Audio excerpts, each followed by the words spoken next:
Solomon Northup was a free man living in New York during the 1800s. Tragically, Northup was kidnapped and forced into slavery against his will. He was taken to the Deep South, where slavery was deeply entrenched.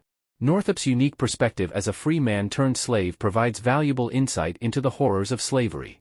During his time in captivity, Northup endured unimaginable cruelty and suffering. He was subjected to backbreaking labor, physical abuse, and emotional torment. Despite the hardships, Northup remained resilient and never lost hope. Northup's intelligence and skills gained him the trust of some slave owners, giving him small opportunities for freedom. He used his musical talent to earn money and make connections in hopes of one day escaping. Renty and Delia were two enslaved individuals who were brought to America in the 1850s. They were photographed by Louis Agassiz, a prominent scientist of the time. Agassiz used their images to support his theory of racial inferiority. Their photographs were widely circulated and used to justify the continued enslavement of African Americans. Renty and Delia's photographs became iconic symbols of the dehumanization and exploitation of enslaved people. Their story raises important questions about ethics, consent, and the ownership of one's image. Despite their significance in history, little is known about Renty and Delia's personal lives. They were part of a larger community of enslaved people who suffered through unimaginable hardships.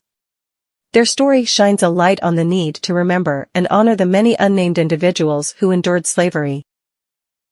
Harriet Tubman, born into slavery in the early 1820s, became one of history's most prominent abolitionists. Despite enduring harsh conditions and violence, Tubman escaped slavery in 1849 and dedicated her life to helping others do the same. Known as the Moses of her people, Tubman became a conductor on the Underground Railroad, guiding enslaved individuals to freedom in the North. Her courageous actions led to the rescue of approximately 70 people, often route planning and hiding in safe houses along the way. Tubman's successful missions instilled fear in her oppressors, who offered a hefty bounty for her capture. Despite this risk, she continued her work, demonstrating her unwavering commitment to the freedom and justice of enslaved people. During the American Civil War, Tubman served as a nurse, cook, and spy for the Union Army.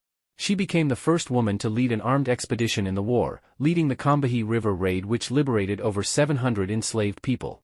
After the war, Tubman dedicated her life to advocating for women's suffrage and supporting the welfare of freed slaves. In recognition for her contributions, Tubman became the first African American woman to be honored with a memorial on U.S. currency. Her legacy as an abolitionist, humanitarian, and advocate for equality continues to inspire people around the world today.